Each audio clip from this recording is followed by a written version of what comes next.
नमस्कार दोस्तों, आज फिर मैं आपके लिए बहुत ही अच्छी कहानी लेकर आई हूँ। चलिए कहानी सुनते हैं। एक बंजारा अपनी पत्नी के साथ दूसरे राज्य में कमाने जा रहा था। राज्य की सीमा पर ही कुछ डाकुओं ने उन्हें लूट लिया और उनके पास जो थोड़ा बहुत धन और सामान था सब लूट कर चले गए। बंजारा और उसकी पत्नी बड़े दुखी थे। आगे चले जा रहे थे, तभी उन्हें एक महात्मा की कुटिया दिखाई दी। वे महात्मा के पास पहुंच गए। महात्मा अपने शिष्यों को शिक्षा दे रहे थे। थोड़ी देर के बाद महात्मा ने जब उन्हें देखा तो कहने लगा, क्या हुआ भाई, तुम बड़े दुखी लग रहे हो। तब बंजारे ने सारी बातें महात्मा को बता दी और कहा कि क्या आप हमें थोड़ा कर्ज दिलवा सकते हैं। महात्मा ने कहा कि इस नगर में एक सेठ है, वो तुम्हें कर्ज दे सकता है, तुम उसके पास चले जाओ। बंजारा अपनी पत्नी को लेकर सेठ के पास पहुंच गया और कहा कि सेठ जी, आप मुझे कुछ थोड़ा कर्ज दे दीजिए। सेठ ने कहा, तुम गिरवी क्या रखोगे। तब बंजारे ने कहा कि गिरवी रखने के लिए मेरे पास कुछ भी नहीं है, मेरी ये पत्नी है, आप इसे ही गिरवी रख लीजिए। जब मैं आपका कर्ज लौटा दूंगा 6 महीने बाद कमाकर, तो अपनी पत्नी को छुड़वा कर ले जाऊंगा और आपका कर्ज लौटा दूंगा। सेठ ने जब बंजारे की पत्नी को देखा तो देखता ही रह गया। बंजारे की पत्नी बड़ी ही खूबसूरत और जवान थी। सेठ का उस पर मन आ गया। सेठ कर्ज देने के लिए तुरंत मान गया। अब जो बंजारा था कर्ज लेकर जाने लगा और अपनी पत्नी से कहा कि ठीक 6 महीने बाद मैं वापस आऊँगा और तुम्हें ले जाऊँगा सेठ जी का कर्ज चुका कर। यह कहकर वह वहाँ से चला गया। वहाँ से जाने के बाद वह गांव-गांव गया। वहाँ से कम दाम पर अनाज खरीदा और महंगे दामों पर ज़रूरतमंद लोगों को बेचने लगा। धीरे धीरे करके ऐसे उसने बहुत सा पैसा जमा कर लिया। ऐसे 6 महीने बीत गए। अब उसके पास बहुत धन हो गया था। वह वापस लौटकर सेठ के पास आया और कहने लगा, सेठ जी, आप अपना कर्ज के पैसे जितने आपके अब तक बनते हैं ले लीजिए और मेरी पत्नी मुझे लौटा दीजिए। अब जो सेठ था वो बंजारे की पत्नी को लौटाना नहीं चाहता था। उस सेठ का उस बंजारन पर दिल आ गया था। वह चाहता था कि वह बंजारे को उसकी पत्नी कभी न लौटाए, इसलिए वह बंजारे के सामने रोनी सी सूरत बनाकर कहने लगा, अरे भाई, तुम्हारी पत्नी को मैं कहाँ से लौटा दूँ। तुम्हारी पत्नी तो 2 महीने पहले ही मर गई थी। यह बात सुनकर बंजारा कहने लगा, सेठ जी, आप ये कैसी बातें कर रहे हैं।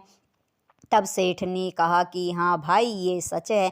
2 महीने पहले ही तुम्हारी पत्नी बीमार हो गई थी। मैंने कई अच्छे अच्छे वैद्यों को भी दिखाया, लेकिन कोई फ़ायदा नहीं हुआ और वो मर गई। यह बात सुनकर बंजारा बड़ा दुखी हुआ और कहने लगा, सेठ जी, अब कर भी क्या सकते हैं। जीवन और मरण तो भगवान के हाथ में है। ये तो होनी थी जो हो गई। अगर वो मेरे साथ होती तो भी मर जाती, इसमें आपकी क्या गलती है। सेठ से कहने लगा, आप अपने कर्ज के पैसे तो ले लीजिए। जो सेठ था वो कहने लगा, नहीं भाई, एक तो मैं तुम्हारी अमानत तुम्हें लौटा नहीं सका, फिर मैं अपने कर्ज के पैसे तुमसे कैसे ले सकता हूँ। तब बंजारे ने कहा, नहीं सेठ जी, पैसे तो ले लीजिए। लेकिन सेठ ने कर्ज के पैसे लेने से मना कर लिया और बंजारे को सांत्वना देने लगा कि भगवान की मर्जी के आगे किसी की नहीं चलती। बंजारा वहाँ से लौटकर जा रहा था, तभी उसकी नज़र साधु की कुटिया पर पड़ी और वह वहाँ पहुँच गया। साधु ने जब बंजारे को देखा तो पहचान लिया और कहने लगा, क्या हुआ भाई, बड़े दुखी लग रहे हो। तब बंजारे ने सेठ की कही सारी बातें साधु महात्मा को बता दी। साधु महात्मा बड़े ही सिद्ध पुरुष थे। वे जान गए थे कि सेठ उसे धोखा दे रहा है। साधु महात्मा ने कहा कि सेठ झूठ बोल रहा है, तुम्हारी पत्नी उसी के पास है। अब तो इस नगर का राजा ही तुम्हें न्याय दिला सकता है और तुम्हारी पत्नी तुम्हें वापस मिल सकती है, इसलिए तुम नगर के राजा के पास जाओ। बंजारा जो है साधु महात्मा के कहने पर नगर के राजा के पास पहुंच गया और सारी बातें राजा को बता दी। राजा ने सेठ को दरबार में बुलाया और कहा कि क्या ये बात सच है कि बंजारे ने अपनी पत्नी तुम्हारे पास गिरवी रखी थी? तब सेठ ने कहा, हाँ महाराज, ये बात सच है। तब राजा ने कहा, तो तुम इसकी पत्नी इसे लौटा क्यों नहीं रहे हो, जबकि ये तुम्हारा कर्ज देने को तैयार है? तभी जो सेठ था वो कड़कती हुई आवाज़ में कहने लगा, महाराज, मैं इसकी पत्नी इसे कहाँ से लौटा दूँ? इसे बता तो दिया कि वो 2 महीने पहले ही मर चुकी है। भला मैं कैसे यमराज के पास से इसकी पत्नी को वापस ला सकता हूँ? मरा हुआ इंसान कभी जिंदा नहीं हो सकता, ये बात मैंने इसे पहले ही बता दी। तब राजा कहने लगा, इस बात का कोई गवाह है कि बंजारे की पत्नी मर चुकी है तुम्हारे पास? तभी सेठ ने कहा कि हाँ महाराज, एक वैद्य जिसने इसकी पत्नी का इलाज किया और 4 वो आदमी जो उसे उठाकर शमशान में जलाने ले गए थे, ये 5 मेरे पास सबूत हैं और आपको मैं क्या सबूत दूं? अब जो राजा था उसने भी सेठ की कही बातों पर यकीन कर लिया और बंजारे को सांत्वना देते हुए कहने लगा, भाई, अब तो मेरे बस में भी कुछ नहीं है। अगर तुम्हारी पत्नी जिंदा होती तो मैं तुम्हें ज़रूर न्याय दिलवाता, लेकिन अब जो इस दुनिया में ही नहीं है उसे मैं वापस तो नहीं ला सकता।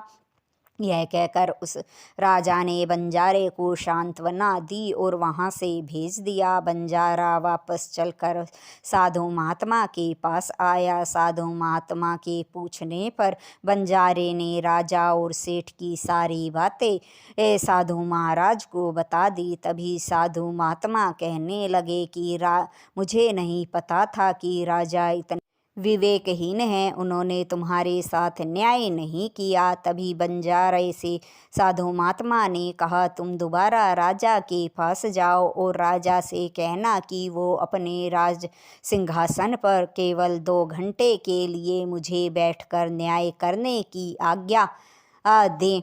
तभी बंजारा जो है राजा के पास पहुंचा और महात्मा की कही बात राजा को बता दी। राजा ने कहा, ठीक है, अगर महात्मा जी तुम्हारे साथ न्याय कर सकते हैं तो मैं अपनी राजगद्दी 2 घंटे के लिए छोड़ने को तैयार हूँ। तुम महात्मा जी को ले आओ। बंजारा जो है महात्मा जी को लेकर राज दरबार में पहुँच गया। महात्मा जी के पहुँचते ही राजा ने अपना राज सिंहासन छोड़ दिया।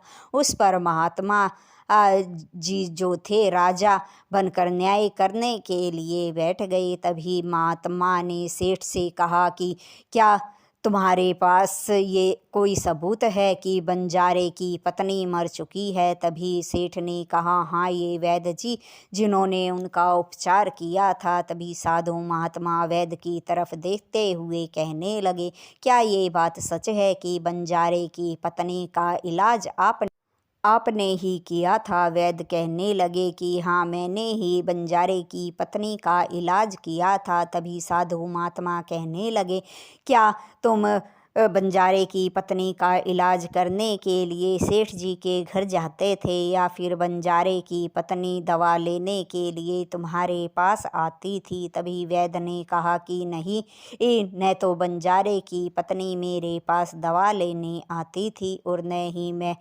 सेठ जी के घर उनका इलाज करने जाता था। सेठ जी ही मेरे यहाँ दवा लेने आते थे, मैंने तो मरीज़ को कभी देखा भी नहीं। तभी साधु महात्मा कहने लगे, अगर तुमने कभी मरीज़ को देखा ही नहीं तो तुम उसे दवा कैसे दे सकते हो? और तुम्हें ये यकीन से कैसे कह सकते हो कि जो सेठ जी दवा लेकर जाते थे वो बंजारे की बीमार पत्नी के लिए ही थी?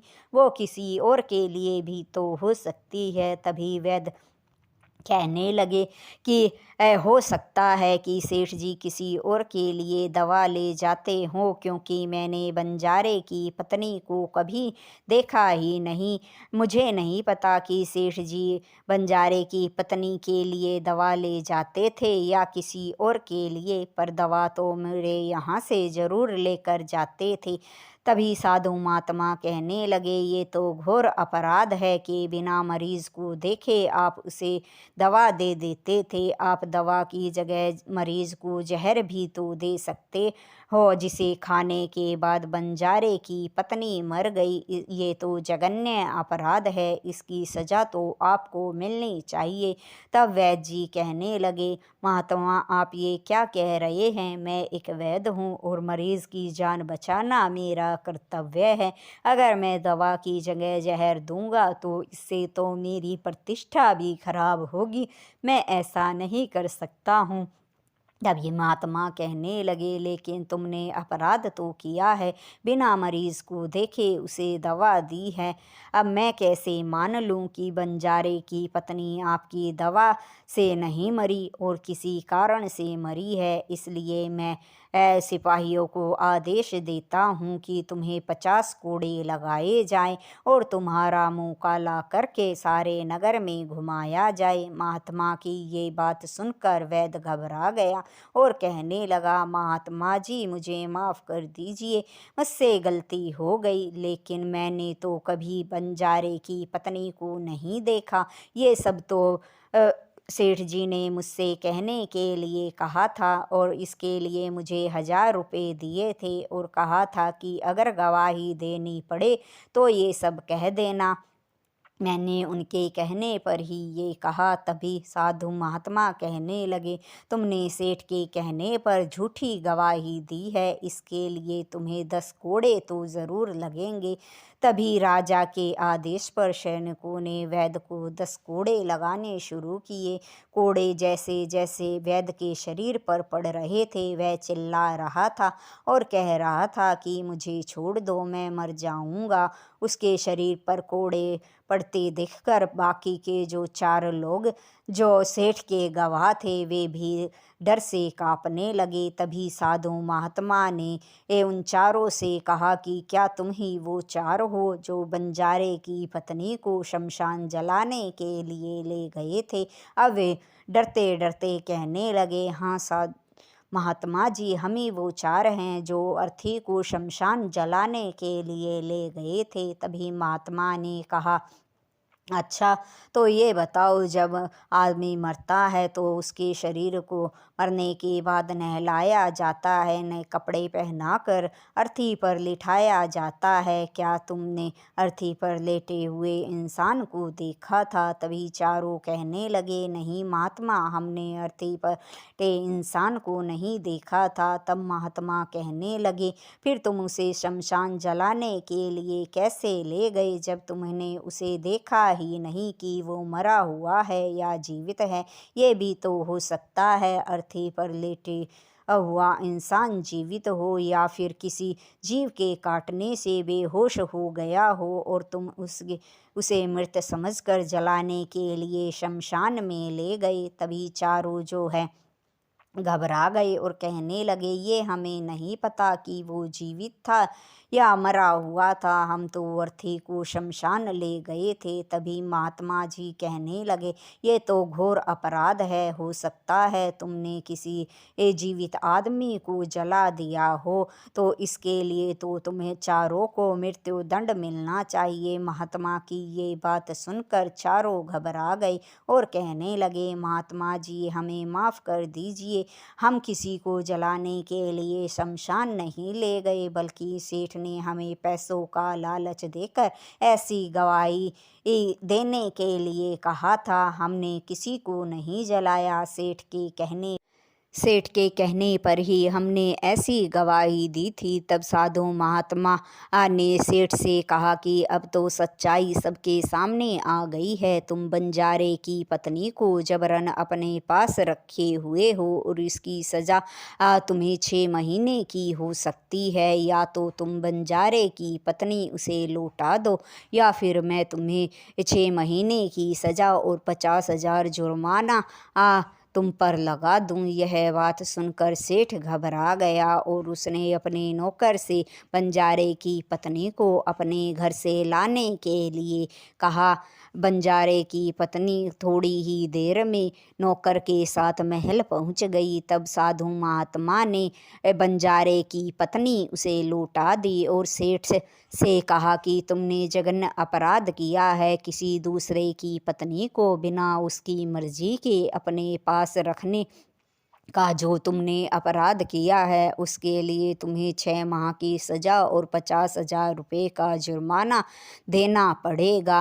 राजा ने जब साधु महात्मा का ये न्याय देखा तो वह बड़ा प्रसन्न हुआ। वह साधु महात्मा के चरणों में गिर गया और कहने लगा, महात्मा जी, आपने तो सच में न्याय किया है। मैं विवेकहीन हो गया था और न्याय नहीं कर पाया, लेकिन आपने मुझे न्याय करना सिखा दिया। मुझे माफ़ कर दीजिए। तभी साधु महात्मा ने कहा कि हे राजन, एक राजा को विवेक और बुद्धि से काम लेना चाहिए, तभी वह सबके साथ न्याय कर सकता है। कहानी आपको अच्छी लगी हो तो लाइक, शेयर और सब्सक्राइब ज़रूर करें। धन्यवाद दोस्तों।